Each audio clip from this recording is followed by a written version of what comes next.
couple now, and I thought that we would go ahead and cover them. We're going to start a little late. I apologize for that, but as we get back into the habit of doing this more often, I'll make sure that we start on time.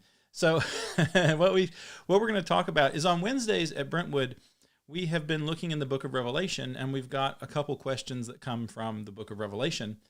And we've got one other question that actually is kind of related because it's a textual question about how do we understand the Bible. And so we're just going to dive right in. I don't know how long it's going to take, but we do have, I'm able to hopefully see and answer any questions that you might have or comments. If you've got ideas or insights, let me know what those are. Absolutely. And we'll just kind of start with our questions. So the first question we have, again, about the book of Revelation. And if you're watching, you may have questions about Revelation too. If they're not about the particular chapter that we're going to look at right now, please feel free to send them in. Always happy to talk about the book of Revelation. It's quickly becoming my favorite book. So in chapter 13, the question is, in our class, we suggested, or I suggested, that perhaps you're not seeing Nero here.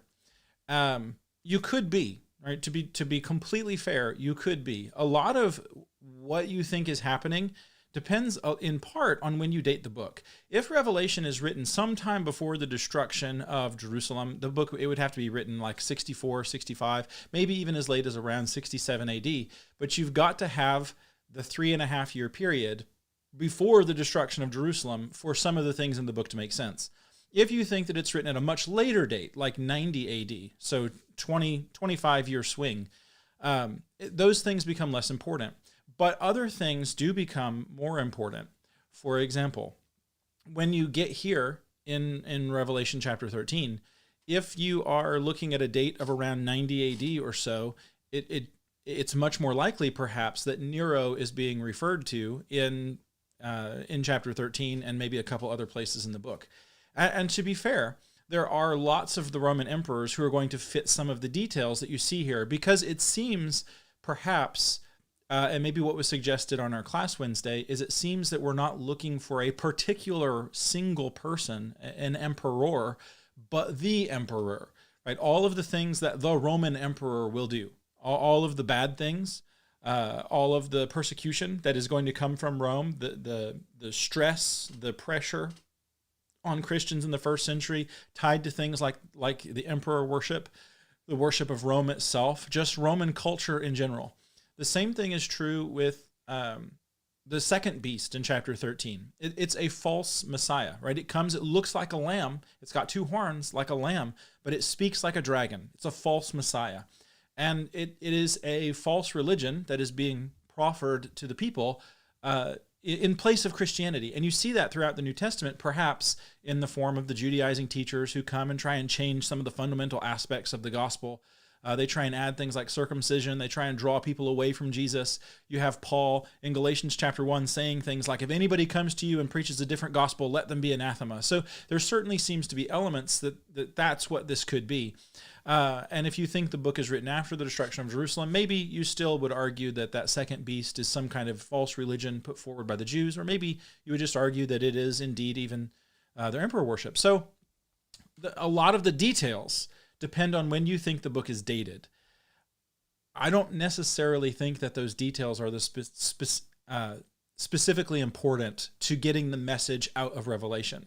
So there's going to be a beast. It's going to come. It's going to look like the dragon. In chapter 13, you've got this beast that comes. It's got all these different parts that make it up. It's an amalgamation of the beasts in Daniel chapter 4. It is kind of representative of all the kingdoms of the world. And you certainly see that in the Roman Empire, right? They have all the kingdoms of the world kind of rolled up into it. It's the dominating force. But even if it didn't, it's still just all the kingdoms of the world, because there is one person guiding those, and that would be the dragon, right? This kingdom comes in the form of the dragon. And so it is the domain of darkness that is coming against the Christians, coming against our brothers and sisters in the first century, and even against us today. At different points in history, the dragon would be different people. It would be the British Empire at some point. It could very well be actually the United States. And so what you had, depending on your perspective, right? We would say, well, it's China or Russia or somebody else, but not us. It's actually, it's the world empires, the kingdoms of the world. And you see over in chapter 11 how the kingdoms of the world have become the kingdom of the Christ. Jesus wins. That's the message. So here, this horrendous beast coming with all the might and power and authority of the domain of darkness, it is ultimately going to be defeated. And so when we're reading through it, there are lots of very, very wise, very well-read, very highly educated people who do think that it's talking about Nero. So if that happens to be the conclusion you come to, that's fine. It may very well be. My point that I would make is that even if it is Nero, it's still not Nero. If that makes sense. It is who Nero is. And so when you go through, we looked at a couple of things, and this is the other thing, the other question. It was about this number of the man, and that's going to show up at the end of our chapter here. What is this number of the man? And this is why many people will come and they will say that this is Nero. And when they read through it, there are two numbers actually that show up, 666 and 616. You may or may not have ever heard that there are two numbers at the end of Revelation chapter 13, 666 and 616. And the reason why some people will argue, maybe correctly, that you get both of those numbers is Nero's name changes. Sometimes he's Nero, sometimes he's Neron, and the difference between those two is the difference between 616 and 666. If you do the gematria, where you have the numbers into letters and letters into numbers, that actually is pretty good evidence that it could be referring specifically to Nero here, and maybe him as a type of these just megalomaniacal, say that 10 times fast, world rulers who cause all kinds of trouble and heartache for Christians throughout time. It always seems like there is somebody in the world who is really powerful who causes trouble for Christians. And this is maybe a type of that person. So the question was, why are there two numbers, and is that a mistake? The answer is no. So let's just, for the sake of the argument, assume that this is Nero, and we're dealing with him. If you are in a place where Nero is referred to as the shorter name, Nero, then you might use the smaller number, 616. If you are in a place where Nero is known as longer name, Neron, then you might use the bigger number. And so you'll wind up with different texts based upon what Nero is called. That's actually really legitimate, and it lends a lot of credibility and a lot of weight to the idea that the person being discussed here, maybe the one who is wounded and comes back, is this myth or this idea that Nero is going to come back. Some people will say it's this the redivivus myth, where Nero was going to come back from the dead and rule the empire again. Or it could just be the emperors in general. Nero is killed, then there's 4 emperors right in a row. It looks like Rome is going to fall apart, but Vespasian comes and kind of resurrects the beast, so to speak. That fits. And so if it is referring to Nero, you might have this variation of 616 or 666, and it actually explains why you get that variation. And so here in the text, what we see is not a mistake, but the number changing based off of what Nero is called in different places. And so when you're reading through the Bible, just because there's a difference in some of the manuscripts, you kind of have to take a step back and say, why are those differences present? And do they matter? And first of all, do they change the text in any way? And if there is a change, like here, I mean, the two numbers are not the same. Why do those differences exist? If you're actually referring to two separate or to one person who goes by two different names, well, that's why you would have different numbers. And so it's one of those instances where a difference might actually be the most accurate thing, depending on where he's called what. So that's just kind of a recap of 2 of the questions that got asked about chapter 13. And please, if you have questions about the book of Revelation, feel free to send those to me, and we'll talk about them. You can post them under the videos. You can get in contact with me. You can email me. You can contact me on Facebook or Twitter or however you happen to be watching this. And especially if you disagree with something that I think or something that we're talking about, that's when we have the most fun. If you've got arguments for why you think the book is a later date rather than early date, we can do a video about that. We can talk about that also. So the next question is actually on a totally different track or totally different place in the text, but a very similar track. So if we look over in Joshua chapter 5, we've got this interesting story of how the people are going into the land and this new generation is going to be circumcised. So apparently the whole time, while Israel is wandering in the wilderness, none of the little boys that are being born along the way are being circumcised. And this last generation that God had said, you're going to spend 40 years in the wilderness and then you're all going to die. And then I'll take you into the promised land. Apparently, when that generation dies, then now there's no men in Israel, or none of the children born during that sojourning have been circumcised. And they're supposed to be on the 8th day after their birth. Well, you get here, and what you're actually going to see is an interesting picture. And it brings up the question, how do we understand the biblical text? And that's an important question with Revelation. What is John trying to tell you, and how do you understand the biblical text? In Revelation, are you looking for literal things, or actual events? Are we really supposed to think that a giant beast is going to come out of the land, and it's going to look like that amalgamation of things, and it's just going to be here and you can see it? Do we really expect a lamb that looks like a lamb but sounds like a dragon? Do we expect that to rise up out of the land and we have these two giant beasts going around doing things? Do we really expect to see the woman riding on this beast? Do we expect to actually see those things? The grasshoppers, the crazy grasshopper that you've got in the book of Revelation? Or is John giving you something else?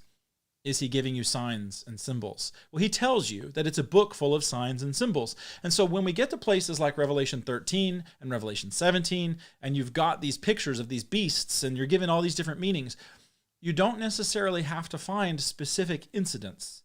Now, the book is going to have a very specific fulfillment for the people to whom it is written, but in these images, they are meant to be understood in a way thematically. I don't live in the first century.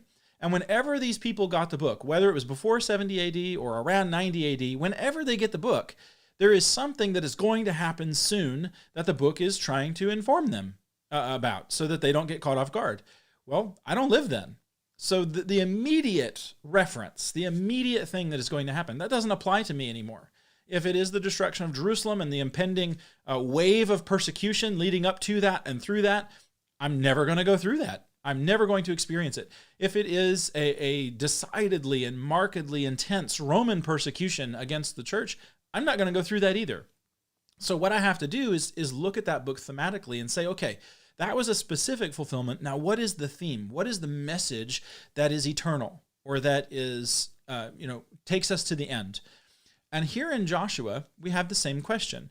There is a particular event that takes place, and you're supposed to get the history, right? Yes, it's actually true that the generation of people wandered around for 40 years, and none of the boys who were born during that time were circumcised. You're supposed to understand that, just straightforward history.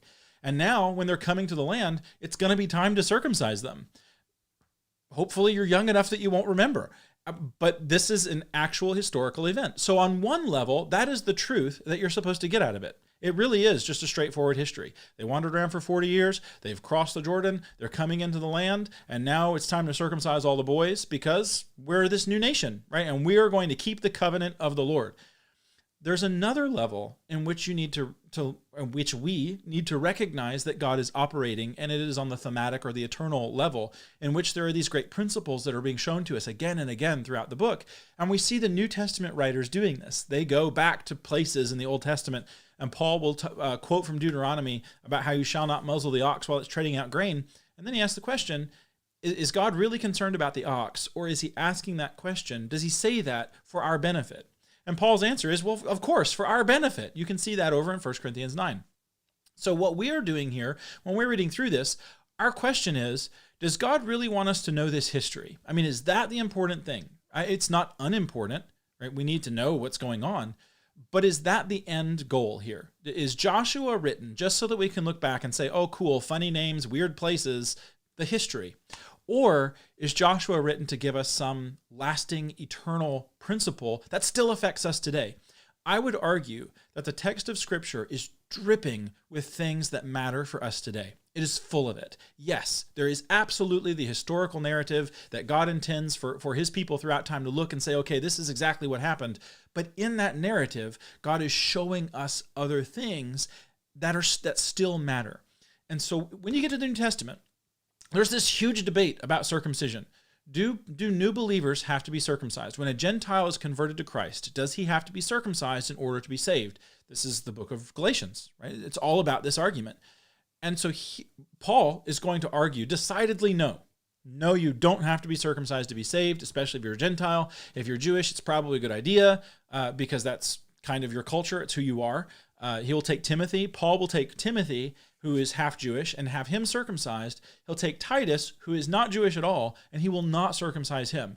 And so the answer kind of, is this a wise thing to do? Is it depends. But is it required? Absolutely not. Otherwise, Titus would have to do it.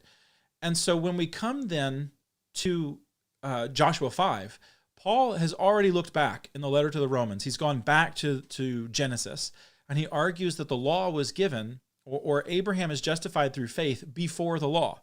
In Genesis chapter 15 and verse 6, Abraham believed God. It's counted to him as righteousness. And so that's what's going on. We can turn over there real quick and just look at that. So Genesis chapter 15 and verse 6, you can see that here. Here's Abraham. He believed God. It's counted to him as righteousness. This is before the law, right? The law doesn't come until Exodus 19. That's when you start seeing the law given on Mount Sinai. And Moses kind of looks back and records these things for us. So Abraham is justified by his faith. He believed the Lord, counted to him as righteousness before circumcision, before the law. That's important. When you get over to Joshua chapter 5, here we see this theme appearing again. We've got these people who have been wandering around in the wilderness because they didn't listen. God takes them to the promised land in Numbers chapter 14. They don't want to go in. They leave. They want to go back to Egypt. They want to reject God and go back and have Pharaoh as their king, and they'll be slaves to Pharaoh. So God says, you're going to wander in the wilderness for 40 years till all of you are dead. From the people who are 20 and older till all of you are dead, you're not going into the promised land. And now here we've got the people, the younger ones, who now they're coming into the land and they're going to be circumcised after they've come in. That's important, because what we see is it is not their adherence to the law that brought them across the Jordan, that brought them into the promised land, and even is going to cause them to be circumcised. It is actually their faith. And so it is the faith of the people who look and see, okay, we've got to do this. We have to go. We actually have to do what God said. It is their faith that allowed them to walk across the Jordan. It is their faith that brings them to this point. And so they likewise are justified by their faith. We see this picture. They are brought into the promised land by their faith before they are circumcised.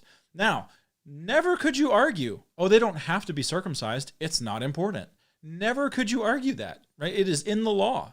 Israel gets in trouble every time they don't obey the law. But what we see is God puts these pictures in place to help us remember it is not law keeping that justifies. Because if it were the works of the law, then it wouldn't be by grace, but it would be something that you earn. That's Paul's argument throughout the letter to the Romans.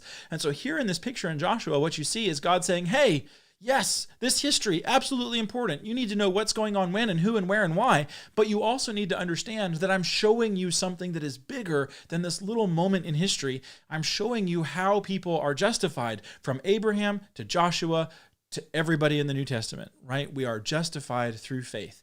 That it's the faith that takes us, for Christians today, the faith that takes us to the water is the faith that justifies.